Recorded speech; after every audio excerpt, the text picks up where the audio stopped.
Ha. Jadi yang baja, kita cerita tentang baja organik yang flush ini.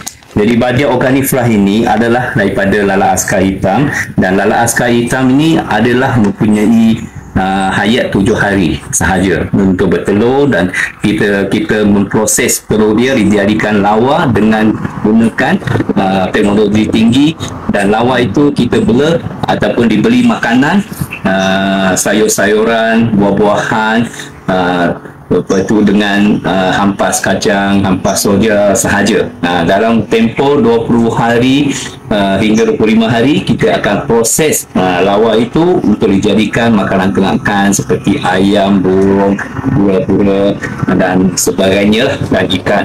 Dan daripada buangan-buangan sisa-sisa lawa itu kita akan proses untuk menjadikan baja organik flush.